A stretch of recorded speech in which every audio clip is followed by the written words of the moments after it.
Hello बच्चों, कैसे हैं? स्वागत है आपका हमारे यूट्यूब चैनल पे। और आज हम डिस्कस करेंगे क्लास 9 के सबसे गर्मा-गर्म चैप्टर, चैप्टर नंबर 1, जो कि new NCERT launch PDF book से हमने ये सारा डाटा तैयार किया है और उसी से हम लोग पूरे इस चैप्टर को फिनिश करेंगे। तो आपका जो देरी था, वो अब समाप्त होता है। देरी ना हो करके हम लोग इस चैप्टर को पढ़ लेंगे ताकि एग्ज़ाम में आपको कोई दिक्कत ना आए। तो चैप्टर नंबर 1 सबसे पहले हम लोग पढ़ेंगे, जिसका नाम है अंडरस्टैंडिंग सोशल साइंस। ये चैप्टर जो है बताता है आपको कि ये चैप्टर नंबर 1 जो है क्या बताता है आपको कि सोशल साइंस क्या है, एसएसटी क्या है, जिसको हम लोग सामाजिक विज्ञान भी कहते हैं, वो है क्या? ये समझना है इस चैप्टर के अंदर। तो पहले हम लोग 9th का जो शुरुआत होता है, तो कहीं न कहीं ये लेट शुरुआत हुआ है ना? Mid mid of the year, है ना? ये आपका लॉन्च किया गया पीडीएफ।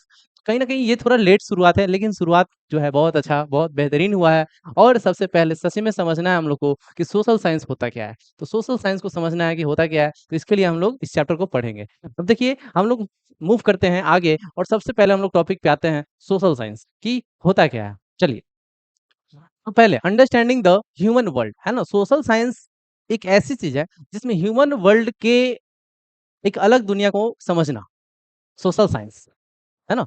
ह्यूमन दुनिया है, मतलब मानव का पूरा दुनिया इसी में समाहित है ना? इसको समझने के लिए हम लोग सोशल साइंस को समझना है हम लोग को। तो why do we study it? आखिर क्यों हम लोग सोशल साइंस को पढ़ते हैं? इसके कारण है ये 4 कारण है। Why do society work the way they do? क्या है भाई? Why do societies work the way they do? आखिर क्यों? आखिर क्यों वही तरीके से काम करते हैं सोसाइटी, जिस तरीका में वो मतलब पहले से फिक्स है कि हाँ, ये तरीका होना चाहिए काम करने का। आखिर क्यों? हम जो भी काम करते हैं उसका तरीका फिक्स क्यों है? कि वही तरीका होना चाहिए। पॉलिटिकल सिस्टम बनाना है, इलेक्शन करवाना है, इक्वालिटी रहना चाहिए पूरे देश भर में। ये एरिया आपका है, ये कंट्री हमारा है ना? वो स्टेट आपका है, वो स्टेट आपका है। ऐसा क्यों रहता है? आखिर क्यों यही तरीका को हम लोग यूज़ किए? ये भी तो समझने वाली बात है। आखिर क्यों हम लोग ये ऐसा किए? दूसरा क्वेश्चन क्या बोलता है कि why are some people rich and other are poor? आखिर क्यों कुछ पीपल अमीर हैं, कुछ पीपल बहुत ही गरीब हैं? कुछ ही पीपल अमीर हैं और कुछ पीपल गरीब नहीं है, बहुत सारे पीपल गरीब हैं। भारत का कहानी है ये, बहुत सारे पीपल गरीब हैं। चलिए, थर्ड क्वेश्चन क्या है कि why did ancient civilization rise and fall? आखिर क्यों? जो पुराने ज़माने पे जो सिविलाइजेशन स्टार्ट हुए, कैसे फॉल हो गए? क्यों फॉल हो गए? ये भी तो सवाल है। तो ये सारे कहीं न कहीं नाता रखते हैं किससे? सोशल साइंस से, ठीक है? हिस्ट्री के बारे में हम लोग किसमें पढ़ते हैं? सोशल साइंस में। आखिर क्यों हिस्ट्री सोशल साइंस में ही आया? तो वो समाज से रिलेटेड कुछ चीज़ें थी उसमें, इसकी वजह से सोशल साइंस में आया, ठीक है? दूसरा तीसरा तीसरा कह रहा है, लास्ट क्वेश्चन है कि why do different communities have different customs? आखिर क्यों अलग-अलग कम्युनिटीज़ का अलग-अलग प्रथा होती है, अलग-अलग परंपरा होती है? मुस्लिम का अलग परंपरा है, उनका अलग सिस्टम है जीने का, हिंदू का अलग सिस्टम है, जैन का अलग है, बौद्ध का अलग है, क्रिश्चियन का बहुत अलग है। तो कहीं न कहीं सबका सिस्टम बहुत, बहुत, बहुत ज़्यादा डिफरेंसेस है उसके अंदर।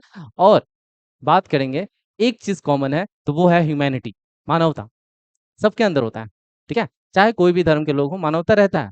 कुछ लोग हैं वैसे हर धर्म में जो अलग हैं थोड़े, माइंडसेट से भी, मेंटालिटी से भी, है ना? हर चीज़ से अलग है थोड़े, समाज से भी अलग है वो लोग, है ना? तो कुछ लोगों का बात नहीं हो रहा है, हम लोग ओवरऑल का बात कर रहे हैं हम लोग। तो वर्ड ओरिजिन कहाँ से हुआ भाई सोशल साइंस?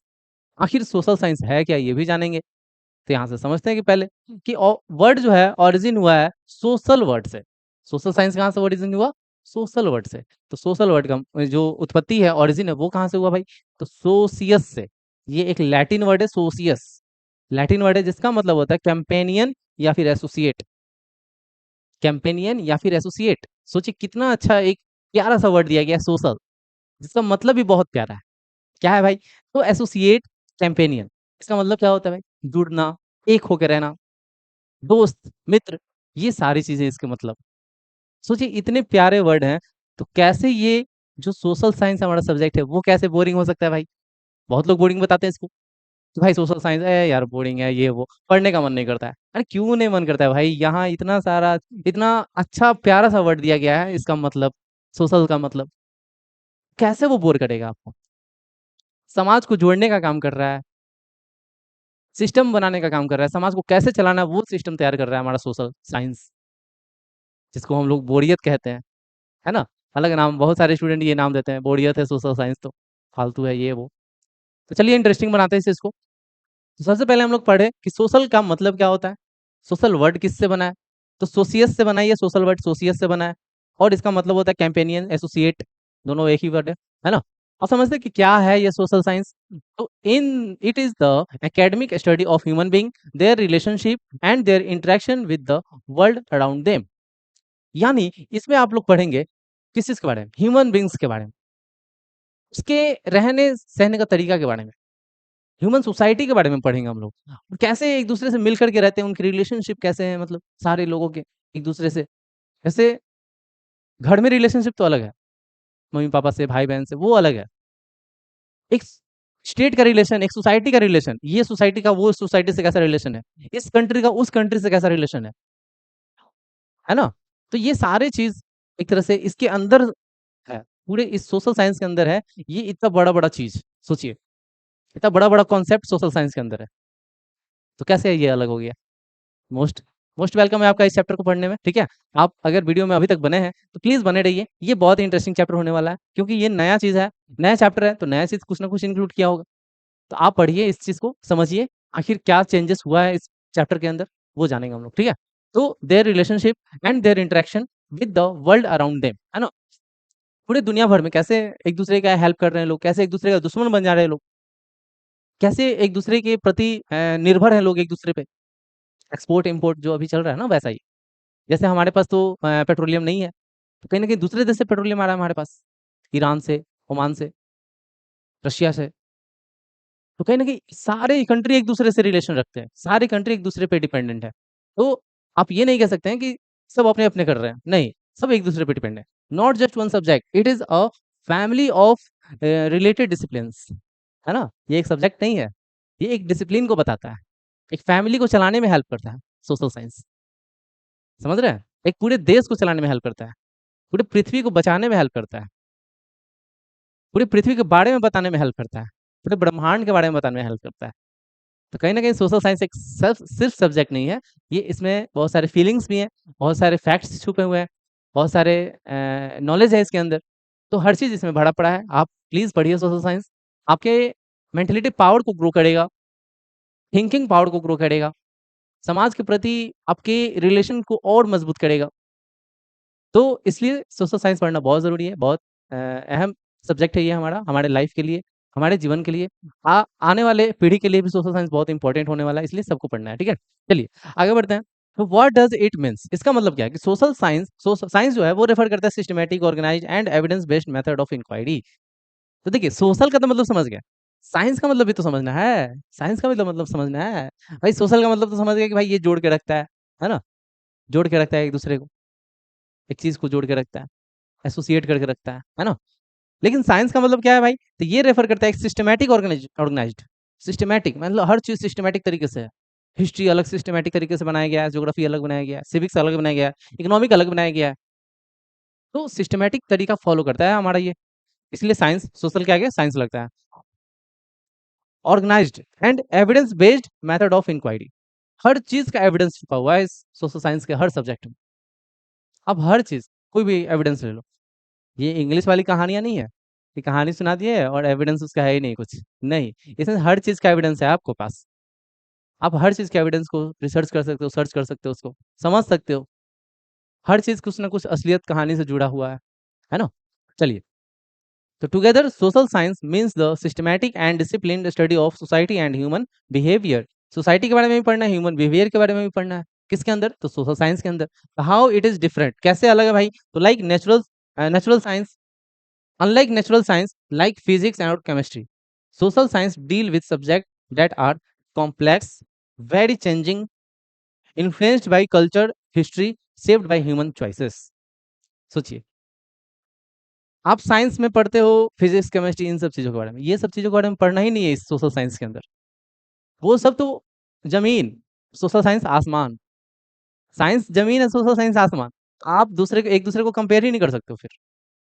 कुछ चीजें मिल जाएंगी इधर उधर छोटा मोटा, वो चीज हम नहीं पकड़ रहे हैं, हम कहना चाह रहे हैं कुछ और यहाँ साइंस सोशल साइंस का मैच नहीं है, फिजिक्स केमिस्ट्री इसमें नहीं है, सोशल साइंस डील करता है अलग चीज़ों का, है ना, कॉम्प्लेक्स चीज़ों का, बहुत सारे चीज़ों का मिक्सअप है, एवर चेंजिंग, बहुत सारे बदलाव होते हैं सोशल साइंस के अंदर। एक टाइम था कि बहुत गरीब बहुत गरीब क्या, बहुत अमीरे थे उस टाइम पे। अब जो है कि बहुत सारे चेंजेस आ गए हैं। एक टाइम था कि कुछ और सिस्टम यूज़ होता था, अब सिस्टम कुछ और है। तो बहुत सारे चेंजेस हैं। कल्चरल हिस्ट्री, कल्चर हिस्ट्री, ये इसका भी बहुत सारा हिस्ट्री रहा है हमारे कल्चर का, हमारे सोसाइटी का, ठीक है? Shaped by human choices. और सारे लोग अपने हिसाब से अपने डेवलपमेंट को करते हैं, अपने इकोनॉमिक ग्रो करते हैं, अपने हिसाब से रिसोर्स को डेवलप करते हैं। तो हर चीज़ ह्यूमन सोसाइटी, या फिर बोल सकते हैं क्या, ह्यूमन सोसाइटी के साथ-साथ क्या है, ये ह्यूमन बिहेवियर के बारे में भी हम लोग इसमें डील करते हैं, ठीक है? तो बहुत सारे चैलेंजेस भी आते हैं इस चीज़ को करने में। तो why is it important? It help us understand people, communities, institution and the world we live in, है ना? A challenging field but deeply rewarding. सोचिए कितना इंपॉर्टेंट पॉइंट ये लिखा हुआ है, कितना इंपॉर्टेंट है। क्या बोल रहा है कि why it is important, why is it important? Important क्यों है भाई? क्योंकि ये हमको हेल्प करता है लोगों के बारे में समझने में, लोगों कम्युनिटी के बारे में समझने में, और इंस्टीट्यूशन को समझने में कि कैसे एक देश काम कर रहा है, कैसे उस देश के अंदर सिस्टम को बनाया गया है, कैसे उस देश के सिस्टम को चलाया जा रहा है, ये समझने में हेल्प करता है। साथ में पूरे वर्ल्ड में कैसे लोग रह रहे हैं, उसको समझने में हेल्प करता है, सोशल साइंस, ठीक है? एक चैलेंजिंग फील्ड है लेकिन डीपली रिवॉर्डिंग। भले ही इसको समझना थोड़ा मुश्किल है, थोड़ा चैलेंजिंग टास्क है, लेकिन बहुत ज़्यादा आपको नॉलेज देने वाला चीज़ है ये चीज़, सोशल साइंस। चलिए, आगे बढ़ेंगे, सिलसिला जारी रखते हैं थोड़ा, कमेंट करते जाइएगा इंटरेस्टिंग लगे तो। चलिए, आगे बढ़ेंगे, what does social science study? Social science में किस चीज़ के बारे में स्टडी करते हैं? तो सबसे पहला हम लोग पढ़ते हैं सोसाइटी के बारे में, एनवायरनमेंट के बारे में, और भी है हमारा नीचे में है ना? इकोनॉमिक के बारे में, है ना? ये गवर्नेंस के बारे में, ठीक है? तो इन सब चीज़ों के बारे में हम लोग सोशल साइंस के अंदर स्टडी करते हैं, ठीक है? क्लियर? चलिए, तो सोशल साइंस के अंदर स्टडी करते हैं सोसाइटी के बारे में, है ना? एनवायरनमेंट के बारे में। अब सोसाइटी क्या है भाई? एक पूरा समाज के बारे में बात हो रहा है। जिस सोसाइटी में आप रहते हैं, उसी का हम लोग बात कर रहे हैं। उसी सोसाइटी का बात कर रहे हैं कि humans live in societies group that share a territory, culture and institution. Social science study how society are organised, how communities related, how norms and values develop, and why society changes. सोचिए, इतने सारे सवालों का जवाब हमने खोज निकाला कि सोसाइटी, एक वर्ड का इतना बड़ा डेफिनेशन क्या है भाई? डेफिनेशन कि human society, human live in society. Human रहते कहाँ है भाई? तो एक बड़ा सा ग्रुप बन जाता है सोसाइटी, उसको बोलते हैं हम लोग। बहुत बड़ा अलग अलग फैमिली लोग रहने लगते हैं एक जगह पे सेटल होकर, उसी को सोसाइटी बोलते हैं, है ना? शेयर टेरिटरी, है ना? अलग-अलग जगहों पे लोग बस जाते हैं, बस करके रहने लगते हैं। कल्चर एक-दूसरे का लगभग सेम हो जाता है। उसका कल्चर, उसका कल्चर, उसका, जैसे हमारे भारत में अनेकों कल्चर हैं, है ना? एंड इंस्टीट्यूशन, एक ही इंस्टीट्यूशन में लोग रहते भी हैं। अब इंस्टीट्यूशन का ये मतलब नहीं है कि कोई संस्था का बात हो रहा है, कोई कोचिंग का बात हो रहा है, नहीं। यहाँ पे इंस्टीट्यूशन बात हो रहा है सोसाइटी को कैसे चलाया जाए। कौन-कौन से सिस्टम बनाए जाएँ, कौन-कौन से रूल्स रेगुलेशन बनाए जाएँ, ताकि सोसाइटी, देश, स्टेट के अंदर कोई दिक्कत ना हो। लॉ एंड ऑर्डर को मेंटेन रखा जा सके। ठीक है? इक्वालिटी बरकरार रहे। तो ये सारी चीज़ें इंस्टीट्यूशन के भाग हैं। Social science study how society are organised, how communities relate, how norms and values develop, and why society changes. Social science जो है, ये भी हम लोग को बताता है कि सोसाइटी कैसे एक ऑर्गेनाइज्ड सोसाइटी बनेगा, एक डेवलप सोसाइटी बनेगा, है ना? तो ये चीज़ भी बताता है, कम्युनिटी कैसे एक-दूसरे से रिलेट करते हैं। जैसे हमारे भारत में अलग-अलग कम्युनिटी के लोग हैं, कैसे एक-दूसरे से रिलेट करते हैं, कैसे एक-दूसरे से जुड़े हुए हैं, है ना? वैसे ही how norms and values develop, कैसे एक-दूसरे के वैल्यूज़ के बारे में समझते हैं कि कैसे जो है हम लोग ग्रो करेंगे, कैसे कल्चर को शेयर करके एक-दूसरे के साथ खुश रहते हैं हम लोग। तो ये सारी चीज़ें हम लोग को सोशल साइंस के अंदर देखने को मिलेगा, ठीक है? And why social society changes, बहुत सारे चेंजेस भी आते हैं सोसाइटी के अंदर, बहुत सारे चेंजेस। आज सोसाइटी कुछ और है तो आज से 10 साल बाद सोसाइटी चेंज हो जाएगा, कुछ ना कुछ बदलाव होगा उसके अंदर। तो बहुत सारी चीज़ें हैं। क्वेश्चन अगर बात करते हैं इसमें, question it helps answer. Why do people form family and communities? आखिर क्यों लोग फैमिली बनाते हैं, क्यों कम्युनिटी बनाते हैं? क्यों? कारण क्या है? दूसरा क्वेश्चन है कि why do some society discriminate against certain groups? कुछ सोसाइटी में ऐसे भी लोग हैं जो कि दूसरे कम्युनिटी से क्या करते हैं, डिस्क्रिमिनेशन करते हैं, भेदभाव करते हैं। नहीं देख सकते उस चीज़, उस कम्युनिटी को नहीं देख सकते, वो कम्युनिटी इसको नहीं देख सकता है। तो कहीं न कहीं वो भी माहौल है हमारी कंट्री के अंदर। हमारी कंट्री के अंदर सब माहौल देखने को मिलेगा, है ना? गरम-नरम हर चीज़ का माहौल। How do traditions and customs originate? कैसे जो है पुराना तौर तरीका, प्रथा, है ना? सिस्टम, ये सारे कैसे स्टार्ट हुआ, ये भी एक सवाल है। चलो, दूसरा है हमारा environment. Human are connected to the natural environment. तो देखो, ह्यूमन बिना नेचुरल इन्वायरमेंट के कुछ नहीं है, कुछ नहीं है।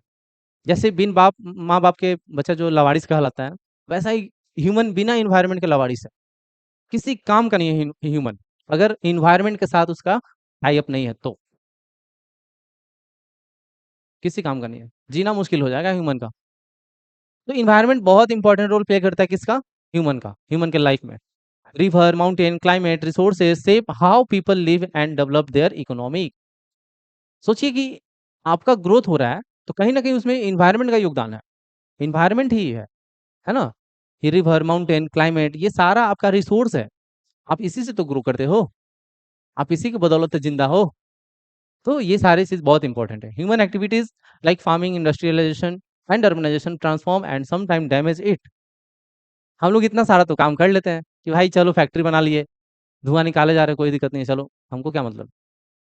फैक्ट्री बना लिए, डेवलपमेंट कर लिए, ग्रो कर लिए, टॉप पे पहुंच गए, वर्ल्ड रिचेस्ट पर्सन बन गए, लेकिन लेकिन आप जिससे आप ये मुकाम पे पहुंचे हो, जिस चीज के बदौलत, उस चीज को ध्यान ही नहीं दिया आपने, उस चीज का ध्यान ही नहीं दिया। आप जिस बदौलत बने हो, जिसके बदौलत, वो आज भी रो रहा है, इन्वायरमेंट आज रो रहा है, मैं क्या हुआ करता था और आज क्या हो गया। तो ये क्यों हुआ है? इंडस्ट्रियलाइजेशन की वजह से, अर्बनाइजेशन की वजह से। इंडस्ट्रियलाइजेशन में भी पेड़ कटते हैं, अर्बनाइजेशन में भी पेड़ कटते हैं, इंडस्ट्रियलाइजेशन में भी हवा खराब हो जाता है, अर्बनाइजेशन में भी हवा खराब हो जाता है। तो आप तो नेचुरल चीज़ों को एकदम रद्दी का भाव बना दिया। क्यों? क्योंकि आपका डेवलपमेंट नहीं हो रहा था उसके उसके खूबसूरती से। नेचर अगर खूबसूरत है तो हमारा डेवलपमेंट नहीं हो, हमारा डेवलपमेंट है तो नेचर पूरा बर्बाद। चले जाओ आप उत्तराखंड, पहाड़ी इलाकों में, जंगल इलाकों में, बढ़िया बढ़िया खूबसूरत नज़ारा देखने को मिलेगा, लेकिन वहाँ पे कोई डेवलपमेंट है? नहीं है। तो धरती को बचाए रखने के लिए करना क्या है? मेन हमको सस्टेनेबल डेवलपमेंट करना है, डैमेज भी ना हो, हमारा डेवलपमेंट भी हो। तो उससे हमारा भी डेवलपमेंट होगा, धरती का भी बचाव रहेगा। धरती ही नहीं बचा रहेगा तो डेवलपमेंट हम करके क्या करेंगे? फिर तो मरना ही है ना? ताज़ा हवा नहीं मिलेगा, फिर ऑक्सीजन मास्क लगा के घूमो। Question, why did most ancient civilization develop near river? आखिर क्यों डेवलप करते हैं लोग रिवर के पास? सोचिए, पानी का महत्व सब लोग जानता है, लेकिन सब लोग उसको बचाना नहीं जानता है। सोचिए। दूसरा, how does deforestation affect rainfall? Deforestation कैसे अफेक्ट करता है रेनफॉल को, ये भी जानेंगे हम लोग। तो भाई डिफॉरेस्टेशन, पेड़ काटे वो, तो क्या होगा? रेनफॉल का चांस कम होता जाएगा धीरे धीरे, पेड़ काटने से, ठीक है। Why is climate change social and political problem not just a scientific one? Climate जब चेंज हो जाता है तो सोशल और पॉलिटिकल प्रॉब्लम्स चेंज होता है ना। साइंटिफिक, सिर्फ साइंटिफिक चेंज नहीं है, क्लाइमेट चेंज से बहुत सारा चीज अफेक्ट करता है, बहुत सारा चीज। तो ये भी एक क्वेश्चन है, सवाल है। चलिए आगे बढ़ेंगे। Social science help us understand people, place and their relationship, we so we can create a better future together, है ना। सोशल साइंस हमको क्या हेल्प करता है? तो लोगों के बारे में समझने में, जगह के बारे में समझने में, उनके रिलेशन के बारे में समझने में, है ना, ताकि हम लोग एक बेटर फ्यूचर बना सके साथ मिल करके। दूसरा समझ गया। तीसरा हम लोग समझते हैं इकोनॉमिक के बारे में। इकोनॉमी, इकोनॉमी जो है, ये किसी भी कंट्री का अगर इकोनॉमिक सही है तो वो कंट्री क्या है? डेवलप कंट्री है। At it core every society must answer three fundamental question. क्या है भाई? तीन क्वेश्चन। तो what to produce, how to produce, for whom it produce. सोचिए, किसी भी नेशन के लिए ये तीन क्वेश्चन, ये किसी भी सोसाइटी के लिए ये तीन क्वेश्चन है कि आप क्या उत्पादन कर रहे हो, कैसे कर रहे हो, और क्यों कर रहे हो। आखिर आप क्यों पढ़ रहे हो, कैसे पढ़ रहे हो, है ना, है ना, ये वाला। क्या पढ़ रहे हो, क्यों पढ़ रहे हो, कैसे पढ़ रहे हो, किसके लिए पढ़ रहे हो। तो ये सारा चीज एक सर्कल है, और उस सर्कल में हम हैं। तो ये सारा चीज किसके लिए है भाई? हमारे लिए, हम अपने लिए कर रहे हैं सारा चीज। तो व्हाट टू प्रोड्यूस, आप क्या प्रोड्यूस कर रहे हो। हाउ टू प्रोड्यूस, आप कैसे प्रोड्यूस कर रहे हो। For whom it is produce, आप किसके लिए प्रोड्यूस कर रहे हो, है ना।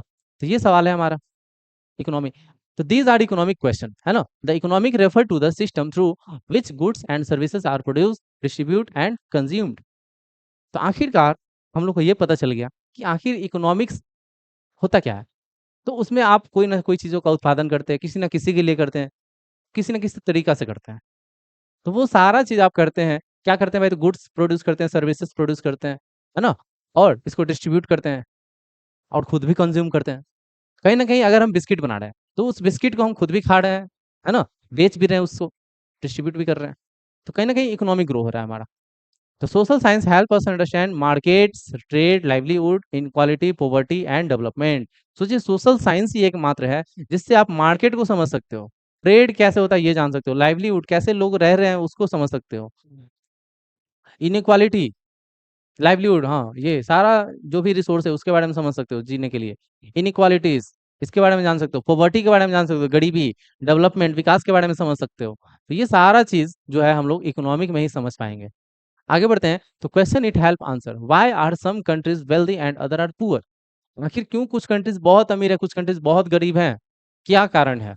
तो how do prices rise and fall, कैसे प्राइस बढ़ते हैं घटते हैं, ये सब भी हमारा एक सवाल है इकोनॉमिक्स से। तीसरा, what is relationship between economic growth and inequality, क्या रिलेशन है इकोनॉमिक ग्रोथ में और एक इनइक्वालिटी मतलब भेदभाव में, क्या रिलेशन है? ठीक है? तो यहाँ पे हम लोग इकोनॉमी को अगर समझेंगे, तो यहाँ पे हर चीज़ बता देता है ना? ट्रेड के बारे में, यानी यहाँ पे इकोनॉमिक ग्रोथ और इनइक्वालिटी, है ना? दोनों चीज़ के बारे में रिलेशन भी बताता है। इकोनॉमिक ग्रोथ, किसी का बहुत ज़्यादा आज इकोनॉमिक ग्रोथ हो रहा है और किसी का क्या हो रहा है भाई? असमानता, किसी का ग्रोथ ही नहीं हो रहा है। तो ये सारी चीज़ें भी हमारे इकोनॉमिक में मीन्स सोशल साइंस इनडायरेक्टली बोला जाए तो सोशल साइंस में दिखता है। चलिए चौथा हम लोग बात करेंगे गवर्नेंस सिस्टम का। गवर्नेंस बहुत इंपॉर्टेंट है किसी भी कंट्री को चलाने के लिए, किसी भी नेशन को डेवलप करने के लिए। Every society need rules and institution to manage collective life, resolve conflict and protect the rights of its members. कितना इंपॉर्टेंट है कि हर सोसाइटी के लिए एक जरूरी होता है नियम कानून, एक जरूरी होता है इंस्टीट्यूशन, ताकि उसके कलेक्टिव लाइफ यानी बहुत सारे कम्युनिटी के लोग हैं उनके कलेक्टिव लाइफ को मैनेज करा जा सके, कॉन्फ्लिक्ट को रिसॉल्व किया जा सके। अब ये नहीं कि भाई अलग अलग कम्युनिटी के लोग हैं तो लड़ाई झगड़ा ही नहीं होगा, जाहिर सी बात है कि थोड़ा बहुत तो होता ही है। तो उसको मैनेज करने के लिए भी, रिसॉल्व करने के लिए भी सिस्टम होना चाहिए हमारे पास। प्रोटेक्ट द राइट्स, हमारे अधिकारों को बचाने के लिए, जो भी हमारे सिटीजन हैं उनके अधिकारों को बचाने के लिए भी एक राइट होना चाहिए हमारे कॉन्स्टिट्यूशन के कॉन्स्टिट्यूशन होना चाहिए हमारा। तो यही चीज़ गवर्नेंस का सिस्टम का भाग है हमारा, ठीक है? गवर्नेंस क्या होता है समझिएगा। Governance refer to the system that and processes through which a society organised and manage from village panchayat to national parliament. सोचिए कि गवर्नेंस सिस्टम जो है जीरो से लेकर के हीरो तक, जीरो से लेकर के हीरो तक काम आता है। अब ये वर्ड हमने यूज किया, देखिए जीरो लेवल पे कौन आ जाता है? हमारा पंचायत वाला सिस्टम, एकदम नॉर्मल, एकदम जीरो लेवल पे सबसे नीचे, है ना? हमारा कंट्री सेंट्रल, स्टेट और लोकल लेवल में बटा हुआ है, जिसको वर्टिकल पावर सिस्टम, वर्टिकल बोल रहे हैं, हॉरिजॉन्टल या फिर हॉरिजॉन्टल, ठीक है? तो कहीं ना कहीं ये हमारा सेंट्रल, स्टेट, लोकल, इसी लोकल गवर्नमेंट में हमारा पंचायत सिस्टम आ जाता है। तो पंचायत से लेकर के इस सेंट्रल सिस्टम तक जो है मैनेज करने का कुछ ना कुछ सिस्टम बनाया जाता है, गवर्नेंस सिस्टम बनाया जाता है, उसी पूरे सिस्टम को गवर्नेंस बोला जाता है। पंचायत में लोग कैसे काम करेंगे, स्टेट के यानी सीएम, गवर्नर, ये सब लोग कैसे काम करेंगे, प्राइम मिनिस्टर कैसे काम करेंगे, तो ये सारा सिस्टम कहलाता है गवर्नेंस। क्लियर? चलिए आगे बढ़ेंगे। तो देख पा रहे होंगे आप लोग यहाँ पे, social science help us understand how government are formed, कैसे गवर्नमेंट बनता है ये भी हमको सोशल साइंस ही समझाता है। कैसे जो है लॉ बनते हैं, कानून कैसे बनते हैं ये भी सोशल साइंस बताता है। कैसे जो है सिटीजन पार्टिसिपेट करते हैं डिसीजन लेने में, ये भी सोशल साइंस ही बताता है हमको। तो social science is the most important subject for this understanding. ये समझने के लिए सोशल साइंस पढ़ना बहुत जरूरी है, बहुत ज्यादा, है ना? चलिए आगे बढ़ेंगे। Question it help answer what is democracy, ये भी समझने में आपको हेल्प करेगा सोशल साइंस की, डेमोक्रेसी क्या होता है ये समझने में हेल्प करेगा। How does a constitution work, देखिए ये जो चैप्टर है ना इसमें बस डिस्कस होगा कि सोशल साइंस होता क्या है एक्चुअली में। बाकी जितने भी आपके क्वेश्चंस आ रहे हैं ये सारे, वो अगले चैप्टर्स में हम लोग पढ़ेंगे, सारे चैप्टर्स जितने भी हैं। टोटल 9 चैप्टर है ना, हमने फर्स्ट वीडियो में ये चीज़ बता दिया है कि टोटल 9 चैप्टर है। टोटल 9 चैप्टर में ही हम लोग ये सारे क्वेश्चंस का आंसर देखेंगे, है ना? How does the constitutional work, constitution कैसे काम करता है ये भी समझेंगे हम लोग। What are the right and duties of citizen, आखिर जनता यानी सिटीजन के क्या अधिकार हैं, क्या उनके कर्तव्य हैं देश के प्रति, ये भी हम लोग समझेंगे सोशल साइंस के अंदर। तो कहीं ना कहीं ये सारे चीज जो है हमारे लाइफ को जानने में, हमारे कंट्री को जानने में हेल्प करता है, ठीक है? The four discipline of social science. अब देखिए ये चार डिसिप्लिन है हमारे सोशल साइंस के अंदर। पहला डिसिप्लिन है हमारा ज्योग्राफी, है ना। The social science has four major part that help us understand the world and human life. World और ह्यूमन लाइफ के बारे में समझना है तो क्या करना होगा, इन चार चीजों को पहले पढ़ना होगा और समझना होगा। वर्ल्ड हिस्ट्री के बारे में भी जान जाएंगे, ह्यूमन हिस्ट्री के बारे में भी जान जाएंगे, वर्ल्ड के बारे में भी जान जाएंगे, ह्यूमन के बारे में भी जान जाएंगे, ह्यूमन सोसाइटी के बारे में भी जान जाएंगे।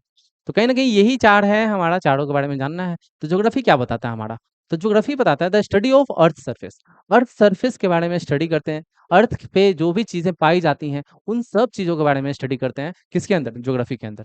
फिजिकल फीचर है, लाइक क्लाइमेट हो गया, फिजिकल फीचर के बारे में तो जानना ही है, क्लाइमेट के बारे में भी जानना है, हमारे जलवायु के बारे में भी, और रिलेशन भी जानना है किसके बीच, लोगों के बीच और इन्वायरमेंट के बीच। इसी ज्योग्राफी के अंदर हम लोग को इन सब के बारे में भी जानना है, रिलेशन के बारे में। ठीक है, कि भाई ज्योग्राफी के अंदर जो है कि कैसे फिजिकल फीचर काम करता है, फिजिकल फीचर क्या होता है ये जानेंगे। क्लाइमेटिक कंडीशन अलग अलग जगहों पे अलग अलग होता है, तो इसको भी समझना है तो आपको ज्योग्राफी पढ़ना होगा। ठीक है, दूसरा, ये गलती से इमेज बना है, ठीक है। चलिए दूसरा, history. The study of past event, people, cultures and how they have shaped the present. इसमें क्या पढ़ेंगे हिस्ट्री में, तो हिस्ट्री नाम से ही आपको पता है। अब आप देखिए, भले सिलेबस चेंज हुआ हो लेकिन आपको पता है कि हिस्ट्री, ज्योग्राफी, सिविक्स, इकोनॉमिक, इन सब में पढ़ना क्या होता है। तो बस बेसिक सी बात है कि हम बस इसको रिकॉल कर रहे हैं, समझा रहे हैं। बाकी तो आपको पता ही है, आप लोग बहुत टैलेंटेड हो, कि हिस्ट्री क्या होता है आपको पता ही है। तो पास्ट इवेंट के बारे में पढ़ना है ना। पहले के जमाने के जो लोग थे, अर्ली पीपल्स, उनके बारे में पढ़ना है। कल्चर्स के बारे में जानना है कि कल्चर्स कैसे ओरिजिन हुआ, कहाँ से ओरिजिन हुआ, ये जानेंगे। और कैसे जो है वो आज के टाइम पे हमारे सोसाइटी में एक शेप लेकर के बैठा हुआ है, कैसे जो है हमारे आज भी कल्चर जिंदा है ना, ये सारी चीजें। ठीक है, तो इसमें हम लोग पढ़ते हैं, हिस्ट्री में पढ़ते हैं ये सारी चीजें, कल्चर, पास्ट इवेंट्स, ये सारी चीजें। तो बात आता है सिविक्स का। देखिए सिविक्स का बात आता है, तो सिविक्स क्या है भाई, तो the study of government, law, right and duties of the citizen and how we can live together in a society. Civics हमको क्या बताता है कि गवर्नमेंट क्या होता है, कैसे गवर्नमेंट काम करता है, सिटीजन के राइट क्या क्या होते हैं, कानून क्या क्या होते हैं, कैसे बनते हैं, ड्यूटीज क्या क्या है सिटीजन्स के, कैसे हम लोग एक साथ एक सोसाइटी में रहते हैं। ये सारा चीज सिविक्स समझाता है हम लोग को, है ना। इसलिए बोलते हैं सिविक सेंस नहीं है क्या, है ना। सिविक सेंस का वर्ड का यूज करते हैं हम लोग। तो फोर्थ नंबर क्या है, इकोनॉमिक, सबसे इंपॉर्टेंट किसी भी कंट्री के ग्रो के लिए, है ना। इसलिए इमेज भी यहाँ पे बना हुआ है कि कैसे आप जीरो से हीरो बनो, है ना। The study of how people earn, use, manage resources to satisfy their need and wants, है ना। कि ह्यूमन जो है इसको पढ़ता है तो क्या समझना है, इसको पढ़ के क्या समझते हैं हम लोग, कि अर्निंग कैसे होगा, यूज कैसे करे कोई चीज का, मैनेज कैसे करे हम लोग रिसोर्सेस का, जो भी हमारे नीड को सेटिस्फाई करता है, जो भी हम लोग को चाहिए वो हमको पूरा करता है। तो कहीं ना कहीं इकोनॉमिक्स में ये सारा चीज हम लोग पढ़ रहे हैं। ठीक है, चलिए आगे बढ़ेंगे। तो यहाँ पे ज्योग्राफी का कुछ एक्स्ट्रा नॉलेज दिया हुआ है आपका। क्या दिया हुआ है देखो यहाँ पे, meaning, geography comes, word Greek word है ज्योग्राफी हमारा। ठीक है, ग्रीक वर्ड है, जियो से ये बना है, जियो का मतलब होता है अर्थ, ग्राफिया का मतलब होता है राइटिंग और डिस्क्रिप्शन, है ना। तो अर्थ के बारे में पढ़ना है तो ज्योग्राफी समझते हैं हम लोग। Focus, study of earth surface, physical feature, climate, वही चीज लिखा हुआ है यहाँ पे जो पढ़ाए थे। ठीक है, तो ज्योग्राफी बहुत इंपॉर्टेंट है, आपके धरती के बारे में समझना है तो ज्योग्राफी को पढ़ना पड़ेगा। स्कोप क्या है इसका ज्योग्राफी का, है ना, स्कोप क्या है ये जानेंगे हम लोग। Two main branches, physical geography और ह्यूमन ज्योग्राफी। मोस्ट इंपॉर्टेंट ये दो मेन ब्रांच है जो कि पूरे ज्योग्राफी को डिवाइड किया गया है, पूरे ज्योग्राफी को, फिजिकल ज्योग्राफी और ह्यूमन ज्योग्राफी। फिजिकल ज्योग्राफी में हम लोग क्या पढ़ेंगे, पूरे अर्थ के बारे में पढ़ेंगे, पूरे अर्थ के बारे में, फिजिकल फीचर्स के बारे में पढ़ेंगे। अब पहले ही हम लोग बता चुके हैं कि फिजिकल फीचर क्या होता है, या फिर हम लोग पढ़े भी हैं। अभी तक तो आप बैठे नहीं होगे 9 क्लास में, इतना दिन निकल गया तो बैठे तो नहीं होगे, पढ़े होगे कुछ ना कुछ। तो फिजिकल फीचर में बहुत सारा माउंटेन आ जाता है, प्लेटू आ जाता है, प्लेन आ जाता है, डेजर्ट आ जाता है, कोस्टल एरिया आ जाता है, आइलैंड्स ग्रुप्स आ जाते हैं। तो ये सारे हमारे फिजिकल फीचर के क्या है, भाग हैं। ठीक है, तो फिजिकल फीचर जो है, study natural feature of earth. तो ये तो लैंडफॉर्म के बारे में हम अभी जो लिखे ये लैंडफॉर्म था। फिर से वाटर बॉडीज के बारे में पढ़ना है, क्लाइमेट कंडीशन और वेदर के बारे में पढ़ना है, प्लांट और वाइल्ड लाइफ के बारे में भी पढ़ना है, किसमें, फिजिकल ज्योग्राफी के अंदर। फिजिकल ज्योग्राफी बहुत बड़ा हमारा एक सेक्टर है जिसमें ये सारे चीज के बारे में स्टडी करना है। तो सोशल साइंस एक एक बुक नहीं है, चार बुक है। आप ज्योग्राफी का बुक अलग ले लो, हिस्ट्री का अलग ले लो, सिविक्स का अलग, इकोनॉमिक का अलग, पिछले जैसे था ना 9th में, वैसा ही।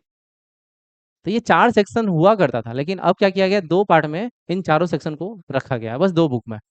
तो ये बहुत अच्छा बात है। बहुत जल्दी खत्म हो जाएगा, समझ भी जाएंगे हम लोग अच्छे से। तो what does the earth look like, why does climate very, है ना।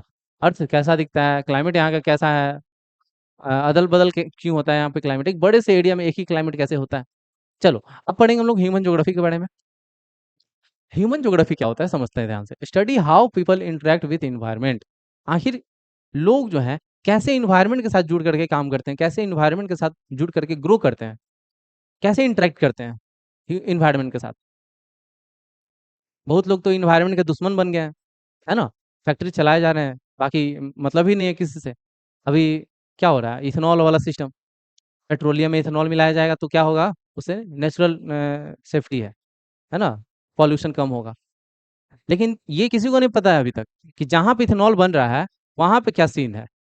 आप एक बार कभी गूगल करो, यूट्यूब पे देखो कि जहाँ पे इथेनॉल बन रहा है उस एरिया के कंडीशन को कोई देखने नहीं जा रहा है।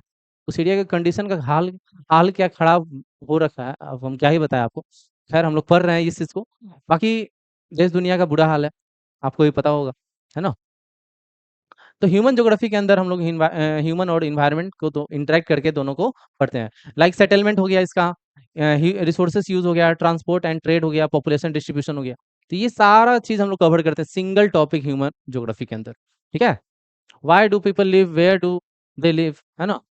How does geography shape culture and economic, ये सारा हमारा क्वेश्चन बनता है इसके बेसिस पे। आगे बढ़ेंगे अगर हम, तो आगे हम लोग को दिखता है क्या, रेलिवेंस इन इंडिया। अब रेलिवेंस इन इंडिया ये क्या है समझते हैं। इंडिया ज्योग्राफी इज डाइवर्स, है ना।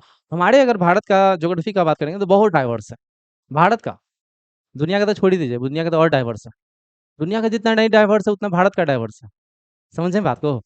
दुनिया में बहुत सारे कंट्री है, तो वहाँ पे इतना डाइवर्सिटी नहीं है ज्योग्राफी का जितना हमारे भारत में अकेले। ठीक है। तो हमारे पास डाइवर्स ज्योग्राफी है, जैसे हिमालयाज इन नॉर्थ, नॉर्थ साइड में क्या है भाई, तो हिमालय है। कोस्टल प्लेन्स है हमारे साउथ में, डेजर्ट एरिया है वेस्ट में, रेन फॉरेस्ट है हमारे नॉर्थ ईस्ट में। तो इतना सारा डाइवर्सिटी है हमारे भारत के अंदर। साथ में क्लाइमेट अलग अलग देखने को मिलता है, एग्रीकल्चर फैसिलिटी है, कल्चर है, ट्रेड और हिस्ट्री है भी है हमारे पूरे भारत का। इंदस और गंगा रिवर जो है एक तरह से cradle of India earliest civilization का रहा है हमारा, कौन, इंदस और गंगा रिवर। क्रैडल, क्रैडल का मतलब होता है पालना। जैसे एक बच्चा जन्म लेता है सबसे पहले तो उसको कहाँ रखा जाता है, क्रैडल के अंदर, पालना के अंदर, ताकि वो सेफली रहे उसमें। तो पालना, एक बच्चे का जीवन स्टार्ट होता है उस पालने में। तो ठीक उसी तरह हमारे इंडियन सिविलाइजेशन का जो जीवन स्टार्ट हुआ है इंदस और गंगा सिविलाइजेशन में, हो इंदस और गंगा रिवर के पास हुआ है। ठीक है। चलिए आगे बढ़ेंगे यहाँ से हम लोग। ये की कॉन्सेप्ट है हमारा किस चीज का, तो latitude, longitude, landform, climate zone, natural resources, population distribution, maps and mapping, sustainability and human environment interaction. ये सारे की कॉन्सेप्ट है हमारे किसके, ज्योग्राफी के। किसके, ज्योग्राफी के। तो आप देख पा रहे होंगे यहाँ पे पहला क्या लिखा है, लैटिट्यूड और लॉन्गिट्यूड। तो अर्थ के बारे में समझना है तो लैटिट्यूड लॉन्गिट्यूड के बारे में पहले समझना होगा। ठीक है। कौन सा एरिया कहाँ पे है ये आप इसी से तय कर पाओगे। लैंडफॉर्म के बारे में समझना होगा कि कौन सा लैंडफॉर्म कहाँ पे है। क्लाइमेट जोन्स, कौन सा क्लाइमेटिक जोन कहाँ पे है, जैसे temperate zone, torrid zone, frigid zone, ये सब क्लाइमेटिक जोन का अलग अलग लैटिट्यूड लॉन्गिट्यूड में आप पढ़ पढ़ के समझ पाओगे। पॉपुलेशन डिस्ट्रीब्यूशन का बात करेंगे तो कहाँ पे ज़्यादा पॉपुलेशन है कहाँ पे कम पॉपुलेशन है, ये भी आप ज्योग्राफी में ही पढ़ोगे। मैप और मैपिंग के बारे में भी ज्योग्राफी में पढ़ेंगे। सस्टेनेबिलिटी और ह्यूमन रिसोर्स डेवलपमेंट इंटरेक्शन जो है ये भी ज्योग्राफी में ही है।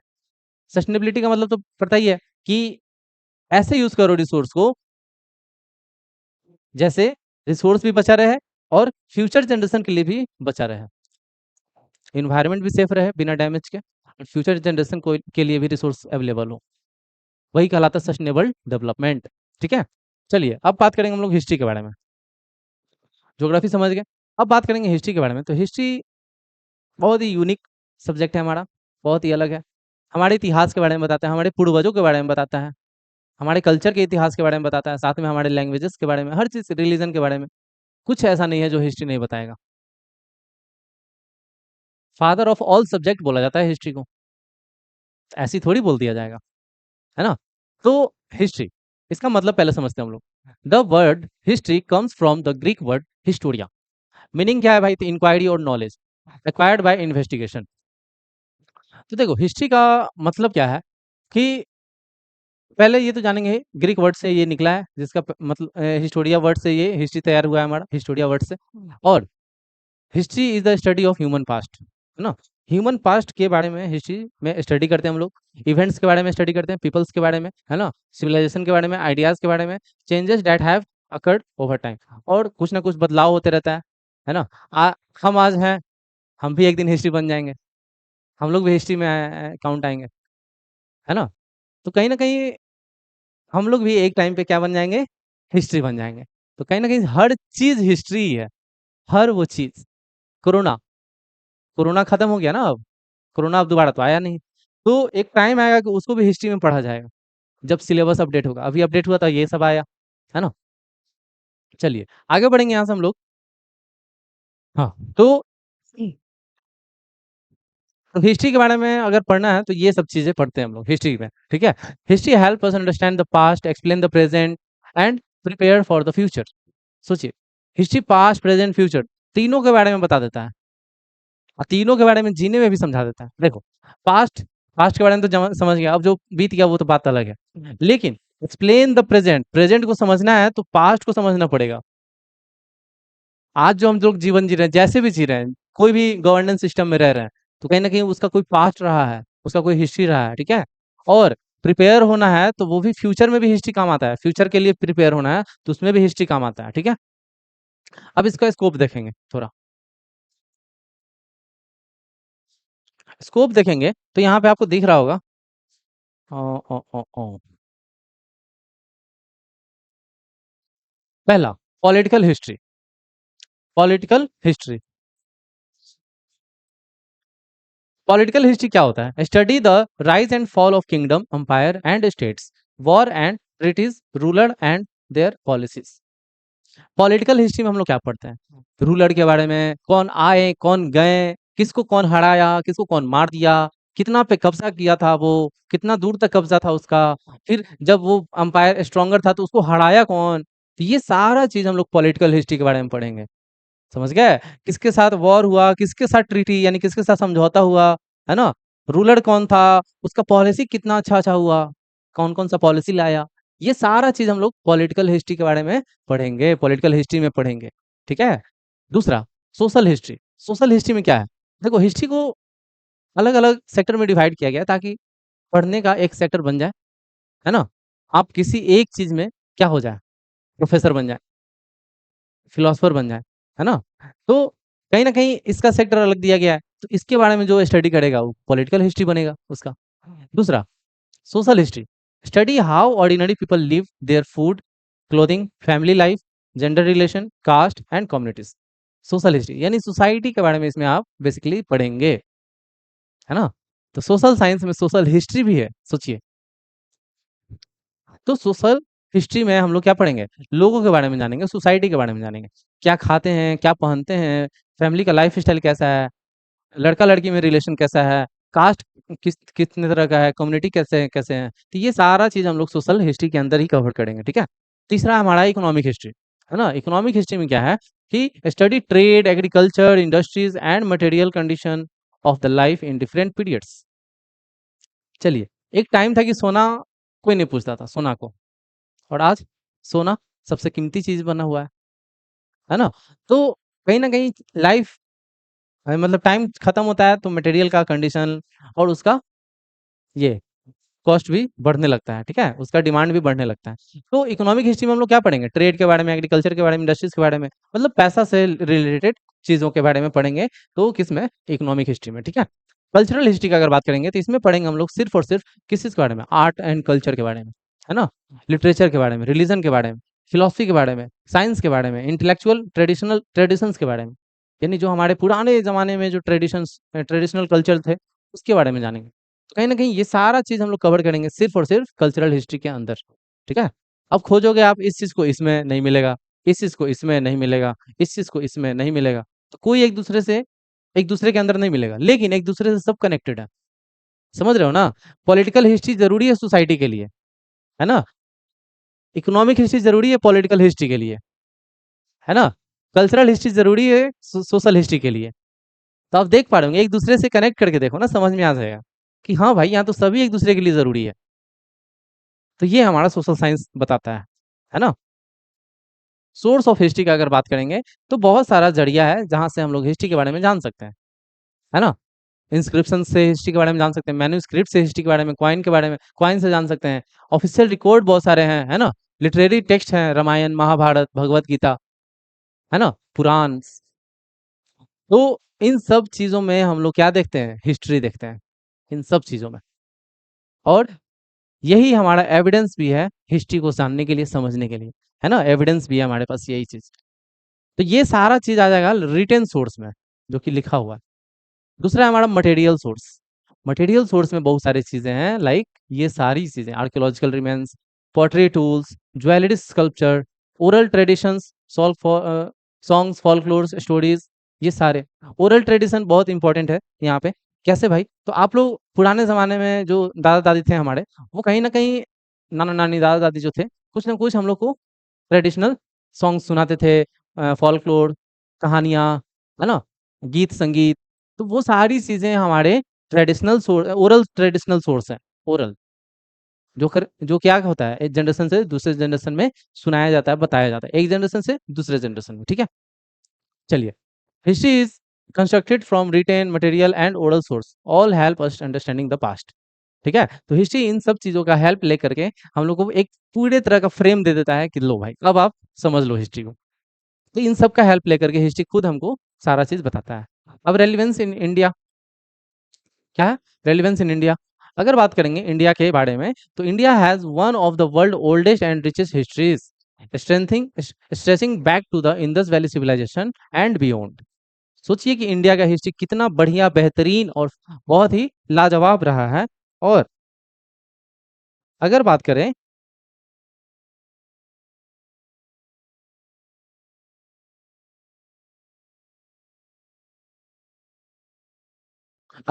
हम लोग कि इंडिया की हिस्ट्री के बारे में, तो कहीं ना कहीं इंडस वैली सिविलाइजेशन जो है ये मोस्ट इंपॉर्टेंट रोल प्ले करता है हमारे भारतीय इतिहास को जानने के लिए। और आज भी हमारे भारतीय इतिहास का अगर बात करेंगे, भारतीय इतिहास आज भी हमको सपोर्ट करता है जीने में, लाइफ को जीने में, ठीक है। तो इंडस वैली सिविलाइजेशन के बाद से बहुत सारे लोग राजा महाराजा बने, बहुत सारे लोग आए, भारत को लूटे, तबाह किए, मार पीट, खून खराबा, कितने लोग जान दे दिए अपना। और फाइनली जाकर के 1947 में आजादी मिला था भारत को। तो एक सोचिए कि एक लंबा सफर, लंबा स्ट्रगल रहा है भारत का। सोचिए, तो ज्यादा इनोसेंट बन के रहोगे ना तो यही होता है ना। कोई भी आएगा, मार के निकल लेगा। तुम सोचो ये छोड़ो, मारा ही तो है, ठीक हो जाएगा, क्या दुश्मनी करना किसी से। अरे भाई, नहीं टेढ़ा बन के रहोगे तो क्या होगा, कोई भी लतिया देगा। तो इसीलिए थोड़ा सा टेढ़ा भी रहना जरूरी है, ठीक है। फिलोसफिकल ट्रेडिशंस, है ना, बहुत सारे हमारे संत महाराज थे जो कि, जैसे वाल्मीकि, व्यास, बहुत सारे, रामायण, भागवत गीता, ये सब लिख के गए हैं। मौर्यन अंपायर आया, मौर्यन अंपायर 322 से 185 बीसी तक। फिर गुप्ता अंपायर आया 320 से 550 सीई तक। फिर मेडिएवल पीरियड स्टार्ट होता है। फिर यूरोपियन आते हैं। फिर फाइनल बाद में हम लोग को इंडिपेंडेंस मिलता है, ठीक है। तो ये हमारा इतिहास रहा है पूरे भारत का। Understanding India's history help us appreciate our culture, heritage and other and the journey that shape our nation. तो आप देख पा रहे होंगे यहाँ पे कि हमारे पूरे भारत की हिस्ट्री को बताने में हेल्प करता है। और किस चीज़ के बारे में बताता है हमारा हिस्ट्री, तो हमारे कल्चर के बारे में, हमारे हेरिटेज के बारे में, हमारा धरोहर के बारे में, हमारे कल्चर के बारे में। और हमारे एक जर्नी में भी हेल्प करता है हिस्ट्री। किस चीज़ की जर्नी में, अब ये नहीं कि जा रहे हैं दिल्ली घूमने उस जर्नी में नहीं, जर्नी में, हमारे लाइफ के जर्नी में, हमारे नेशन के, एक नेशन को एक शेप देने के जर्नी में हेल्प करता है हमारा हिस्ट्री, ठीक है। चलिए आगे बढ़ेंगे। किन की कॉन्सेप्ट इन हिस्ट्री, यहाँ पे लिखा हुआ है, क्या लिखा है, तो chronological study of event in the order they happened. देखो, जो भी इवेंट्स हुए हैं, जो भी इंसिडेंट हुए हैं हमारे हिस्ट्री में, एक क्रोनोलॉजिकल ऑर्डर में हम लोग पढ़ते हैं उस चीज को। इस डेट के बाद इस डेट में आया, फिर इस डेट के बाद इस डेट में, जैसे हम लोग हिस्ट्री को 3 भाग में बांटे हैं ना, एंशियंट, मेडिएवल और मॉडर्न। तो ये तीनों भाग एक तरह से क्रोनोलॉजिकल ऑर्डर में है कि इतना से इतना के बीच ये हुआ, फिर इतना से इतना के बीच मेडिएवल हुआ, फिर इतना से अभी तक मॉडर्न चल रहा है। तो ऐसे। दूसरा, primary and secondary sources, original material versus later interpretation. अब बहुत सारे एविडेंस हैं, बहुत सारे खत्म हो गए, डिस्ट्रॉय हो गए, जिससे हम लोग हिस्ट्री जान पाते हैं। तो कहीं ना कहीं हिस्ट्री खत्म हो रहा है हमारा धीरे धीरे, मतलब जो भी एविडेंस बचा हुआ है कहीं ना कोई कोई बचा करके रखे हैं, तो वही चीज हम लोग को देखने को मिलता है ना। सिविलाइजेशन से हम लोग समझते हैं, है ना, हिस्ट्री के बारे में। Complex society with cities culture and institution, कैसे एक सिविलाइजेशन बनता है, कैसे एक सिविलाइजेशन शेप लेता है ना। अंपायर, है ना, कौन लोग आए, कौन लोग गए, कौन लोग किस टेरिटरी पे कब्जा किए, फिर जो है ब्रिटिश आए, कंट्रोल किए पूरे भारत के ऊपर, पूरे कंट्री के ऊपर। फिर नेशनलिज्म का भावना आया, लोग को देश से प्रेम होना स्टार्ट हुआ, अपने जमीन से प्रेम होना स्टार्ट हुआ। फिर लड़े लोग एक दूसरे के साथ मिल करके लड़े, किससे, दुश्मनों से, ताकि अपने देश को आजाद कर सकें। और फाइनली जो है हिस्ट्री चेंज होता है और हमको आजादी मिलता है। ठीक है, चलो आगे बढ़ेंगे हम लोग। अब बात करेंगे पॉलिटिकल साइंस का। अभी तक हमने पढ़ा हिस्ट्री, ज्योग्राफी, अब पढ़ेंगे पॉलिटिकल साइंस, फिर पढ़ेंगे इकोनॉमिक्स। पॉलिटिकल साइंस को ही हम लोग क्या बोलते हैं, सिविक्स भी बोलते हैं। ठीक है, सिविक्स भी बोलते हैं। चलो आगे बढ़ेंगे। तो the study of power governance political institution and the relationship between the state and it's citizen, यानी पॉलिटिकल साइंस हम लोग को क्या बताता है, हमारे पूरे गवर्नेंस सिस्टम को बताता है, हमारे पूरी सरकार के बारे में बताता है, हमारे नियम कानून जो भी हमारे लिए उसके बारे में बताता है, हमारे अधिकारों के बारे में बताता है कि सिटीजन का क्या अधिकार है अपने देश के प्रति, सिटीजन और स्टेट के रिलेशन के बारे में बताता है। कौन, पॉलिटिकल साइंस। ठीक है, तो स्कोप ऑफ पॉलिटिकल साइंस अगर बात करेंगे, तो पहला है हमारा पॉलिटिकल थ्योरी। पहले ये समझते हैं। तो studies ideas like democracy, justice, equality, right, liberty and sovereignty. Ask what is the best way to govern a society, what right should every citizen have. देखिए, हमारे पॉलिटिकल साइंस का अगर बात करेंगे सेक्शन का, तो इस पॉलिटिकल साइंस के सेक्शन में हम लोग को डेमोक्रेसी के बारे में पढ़ना है, जस्टिस के बारे में पढ़ना है ना, इक्वालिटी, राइट्स, लिबर्टी यानी फ्रीडम, है ना, सोवरेनिटी, यानी हर चीज के बारे में पढ़ना है। हमारे देश में जो भी चीज हमारे देश को चलाने में हेल्प करता है, उन सब चीज के बारे में पढ़ना है। हमारे अधिकार को दिलाने में जो हेल्प करता है, उन सब चीज के बारे में पढ़ना है पॉलिटिकल साइंस के अंदर। ठीक है, दूसरा है कंपेरेटिव पॉलिटिक्स। तो देखिए, compares different political system, democracies, monarchies, क्या है, authoritarian regimes and examines how they function. हम लोग को ये भी देखना है एक दूसरे से कंपेयर करके कि मोनार्की अच्छा है या फिर डिक्टेटरशिप अच्छा है, डिक्टेटरशिप अच्छा है या फिर डेमोक्रेसी अच्छा है, या उसके अलावा भी कोई सिस्टम आता है वो अच्छा है। तो कहीं ना कहीं ओवरऑल हमको इन सब चीज के बारे में देखना है कि कौन सा बढ़िया होता है, कौन सा सिस्टम बढ़िया होता है, कंपेयर करके भी देखना है। तीसरा हम लोग को क्या है, इंडियन पॉलिटिक्स। इंडियन पॉलिटिक्स हमारे कॉन्स्टिट्यूशन के बारे में बताएगा कि कैसे पार्लियामेंट काम करता है, कैसे जुडिशरी काम करता है, फेडरलिज्म कैसे काम करता है, इलेक्शन कैसे होता है, कौन से पार्टी इलेक्शन जीतते हैं या फिर कैसे जीतते हैं, कैसे हारते हैं, ये सारा चीज। अपोजिशन का काम कौन करता है, हमारे कर्तव्य क्या है, हमारे अधिकार क्या है ना, पूरे सिटीजन का। तो कहीं ना कहीं इन सब चीज के बारे में अगर पढ़ेंगे, तो हम लोग पढ़ेंगे पॉलिटिकल साइंस के अंदर। ठीक है, कहाँ पे पढ़ेंगे, पॉलिटिकल साइंस के अंदर। गुड, चलो आगे बढ़ेंगे। चौथा है हमारा international relation, IR, most important, है ना, इंडिया और रशिया का दोस्ती, है ना, इंडिया और ईरान का दोस्ती, अमेरिका से दोस्ती। तो इन सब का रिलेशन किस सेक्शन में आएगा, तो हमारे पॉलिटिकल साइंस के सेक्शन में आएगा। अगर आप यूपीएससी करोगे, तो IR, इंटरनेशनल रिलेशनशिप के बारे में आपको अलग से पढ़ना पड़ेगा। ठीक है, तो आप लोग अगर किसी का सपना है कि भाई यूपीएससी करें, IAS बने, IPS बने, तो अभी से ही लग जाओ, अभी सही लग जाओ, मेरा बात मानो, और 4 डालना फर्स्ट अटेम्प्ट में। फर्स्ट अटेम्प्ट में यूपीएससी क्लियर, और आपके रैंक लिस्ट में आपका भी नाम आ सकता है। अगर आप अभी से लगोगे, तो मोस्ट ऑफ द स्टूडेंट अगर अभी से आप लग जाते हो, तो कहीं ना कहीं सफलता फिक्स हो जाता है। ठीक है, चलो आगे बढ़ेंगे यहाँ से हम लोग।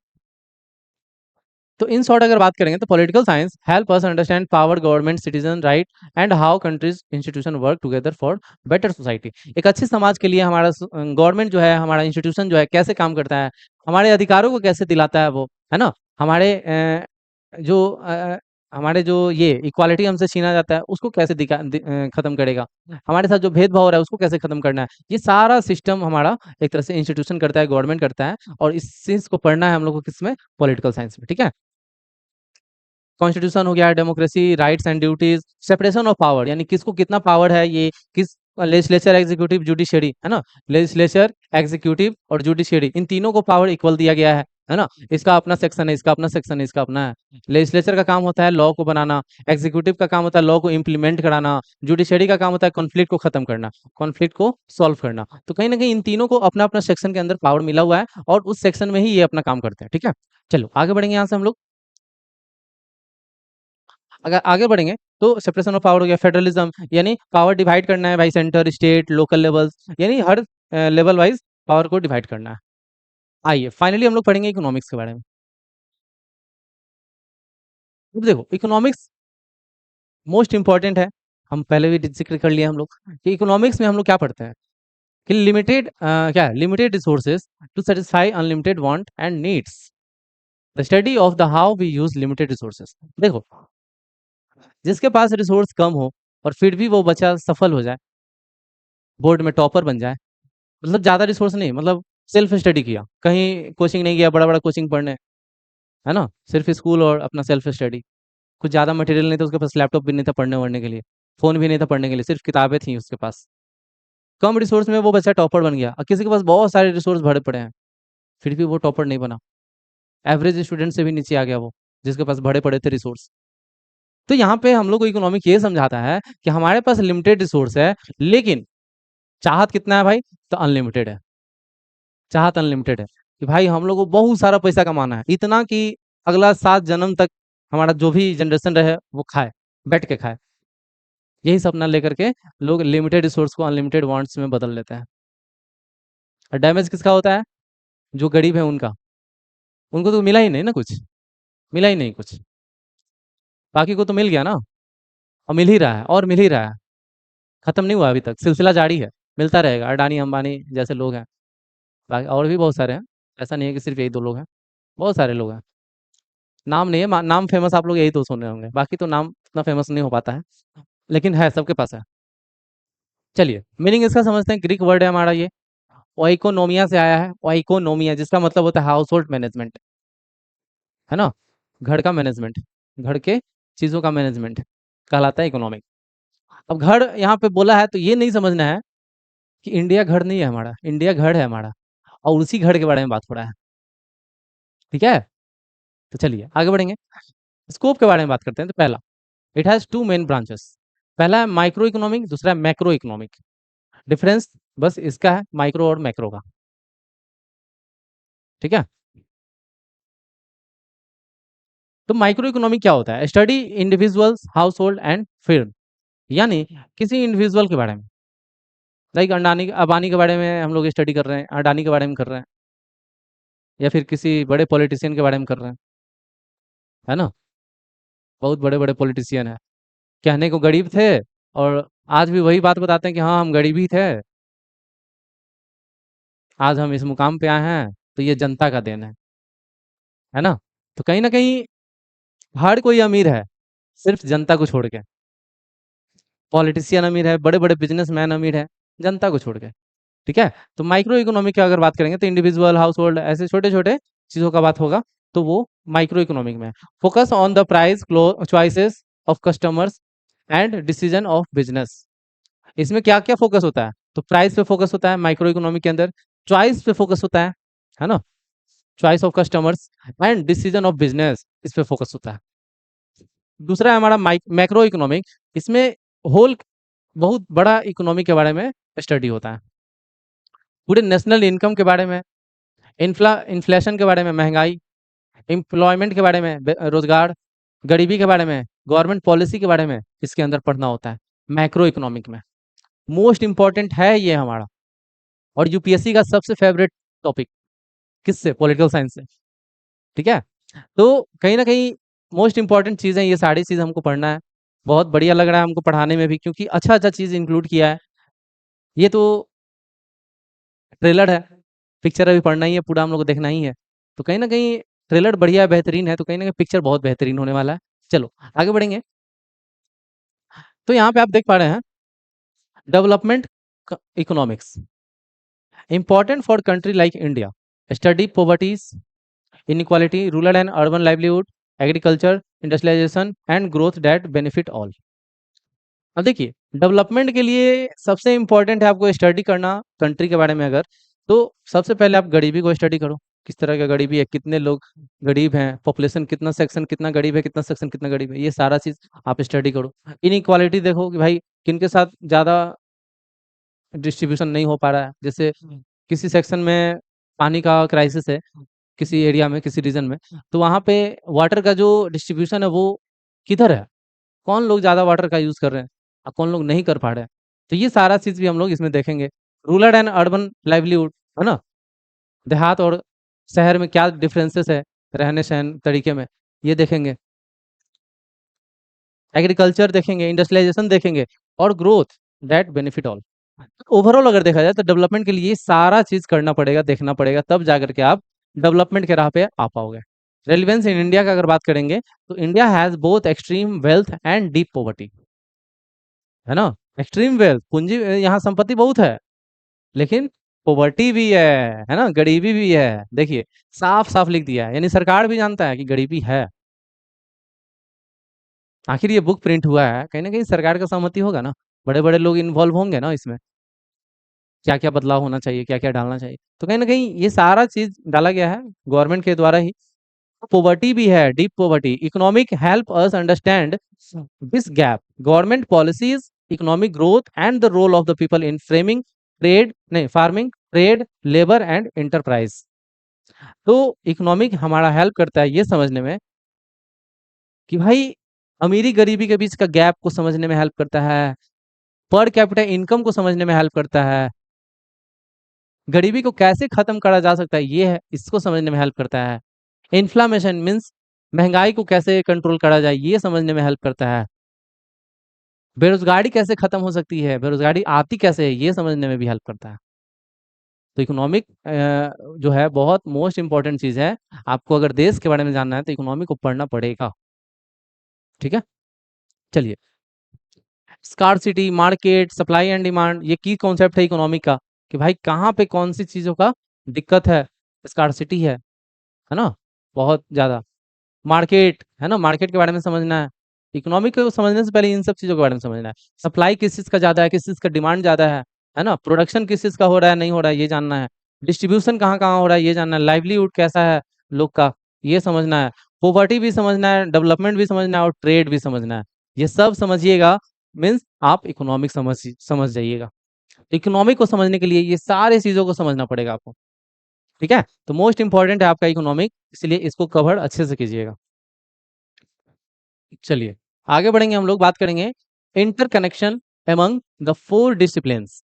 देखिए चारों को तो हम लोग पढ़ लिए, अब हम लोग जानेंगे कि चारों को अगर इंटरकनेक्शन कर दिया जाए तो क्या खेला होगा, तो क्या सरप्राइज निकलेगा भाई। तो जानते हैं यहाँ पे, तो to no discipline can be understood in isolation. अगर आपको इन चारों में से किसी को भी हटा दोगे ना, तो आप समझ ही नहीं पाओगे कोई चीज को, आपको पता ही नहीं चलेगा कि अरे भाई हिस्ट्री क्या हो गया, हिस्ट्री में समझ में नहीं आ रहा कुछ, अगर इकोनॉमी को हटा दिया तो, है ना। हिस्ट्री के अंदर अगर हम बात करें तो इकोनॉमिक नहीं है क्या, है। ट्रेड होता था हिस्ट्री में भी, इतिहास में भी ट्रेड होता था, है ना, डेवलपमेंट होता था। तो geography, history, political science, economic, ये तीनों चारों एक दूसरे से कनेक्शन रखते हैं। अगर बात कर लें हम लोग, geography, history, political science influence each other, है ना, एक दूसरे को प्रभावित करते हैं। Real world problems need more than one discipline to understand, है ना। अगर आपको सही में पूरे वर्ल्ड का प्रॉब्लम को समझना है तो क्या करना होगा, आपको सारे सिलेबस को देखना होगा, चारों को देखना होगा, चारों को समझना होगा। इंडस वैली सिविलाइजेशन क्या होता है भाई, तो इंडस वैली सिविलाइजेशन एक सभ्यता था जो कि हमारे एंशियंट टाइम पे आज से 2500 3,000 साल पहले चला था और खत्म भी हो गया, और उसी पे हम लोग आज रेंग रहे हैं। ये नहीं कि अपना नया सिविलाइजेशन बना लिए, नहीं, वही सिविलाइजेशन को फॉलो करते हुए हम लोग आज चल रहे हैं। ठीक है, चलिए आगे बढ़ेंगे। तो geography, political science, economic, history, Indus valley civilisation में देख लीजिए चारों आ रहा है। कैसे आ रहा है चार भाई, तो ज्योग्राफी यानी इंडस रिवर का योगदान था, क्योंकि फर्टाइल प्लेन था इधर। पॉलिटिकल साइंस का अगर बात करें तो इसमें आया, कैसे आया भाई, तो वेल प्लान सिटीज था यहाँ पे, ऑर्गेनाइज गवर्नमेंट भी बना था एक सरकार, जो कि यहाँ पे पूरे सिविलाइजेशन को कंट्रोल करा जा सके, चलाया जा सके। इकोनॉमिक का बात करें तो ट्रेड, एग्रीकल्चर, ये सारा चीज हो रहा था, लॉन्ग डिस्टेंस ट्रेड भी हो रहा था। ठीक है, हिस्ट्री का बात करेंगे तो ये it rise, flourishing and decline are studies through history. कहीं ना कहीं ये हम लोग क्लास 7 में एक चैप्टर है जिसमें दिया हुआ है कि फर्स्ट अर्बनाइजेशन और सेकंड अर्बनाइजेशन। तो फर्स्ट अर्बनाइजेशन जो था, फर्स्ट अर्बनाइजेशन यही था हमारा इंडस वैली सिविलाइजेशन, और ये जैसे ही डिक्लाइन होता है तो सेकंड अर्बनाइजेशन स्टार्ट होता है। तो कहीं ना कहीं इससे भी पहले कोई हिस्ट्री रहा होगा जिससे ये लोग सीखे होंगे, ये लोग अपना नगर बसाए होंगे, घर बसाए होंगे, सेटलमेंट हुए होंगे। तो एक सिविलाइजेशन को बसाने के में क्या हो जा रहा है, एक सिविलाइजेशन को बसाने में देख रहे हैं ना आप, चारों का यूज हो जा रहा है। Second, climatic change. तो क्लाइमेटिक चेंज में भी चारों का योगदान आ जा रहा है। कैसे भाई? तो इकोनॉमिक, जैसे ही हम लोग ये करते cause by industrial and agricultural activities, है ना, ये सारा चीज इंडस्ट्रियल एक्टिविटी, एग्रीकल्चरल एक्टिविटीज, ये सारा किस में आएगा? इकोनॉमिक में। इकोनॉमिक से क्लाइमेटिक चेंज होता है कि नहीं होता है? तो होता है सर। ज्योग्राफी का अगर बात करेंगे तो effect like the flood, draft and displacement. Climatic change होता है तो क्या होता है? सुखाड़ आता है, बाढ़ आता है ना, लोग यहाँ से वहाँ डिस्प्लेस होते हैं, भागते हैं। तो ये भी होता है ज्योग्राफी की वजह से भी क्लाइमेटिक चेंज। पॉलिटिकल साइंस का अगर बात करें, need international agreement and policies. अगर कोई आपदा आ जाता है तो कहीं ना कहीं पॉलिटिकल साइंस का भी योगदान हो जाता है क्लाइमेटिक चेंज के अंदर। यानी क्लाइमेटिक चेंज हो रहा है तो पॉलिटिकल साइंस का भी इनरोलमेंट हो जा रहा है किसके अंदर? इसमें डिसीजन या फिर पॉलिसी लेने के अंदर। हिस्ट्री का बात करें तो हिस्ट्री कैसे हो रहा है? तो past responses to climate shift teach us valuable lesson. अगर हिस्ट्री आप नहीं जान रहे किसी भी क्लाइमेटिक कंडीशन का, तो आप क्लाइमेटिक चेंज जब होगा तो आप कंट्रोल नहीं कर सकते हो, कंट्रोल तो करेगा ही नहीं कोई, उससे आप प्रिपेयर नहीं रह सकते हो। तो आपको हिस्ट्री जानना है कि इंडिया का क्लाइमेट कैसा रहेगा, कब कब चेंज हुआ करता था हिस्ट्री के टाइम पे। तो ये चीज आपको समझने के लिए, क्लाइमेटिक कंडीशन को समझने के लिए क्या करना होगा? आपको इन चारों को फोकस करना होगा। ये नहीं कि सिर्फ क्या क्लाइमेटिक कंडीशन किस में आता है? तो ज्योग्राफी में, सिर्फ ज्योग्राफी पढ़ लेंगे तो क्लाइमेटिक कंडीशन समझ जाएंगे? नहीं, सब एक दूसरे से इम्पैक्ट करता है।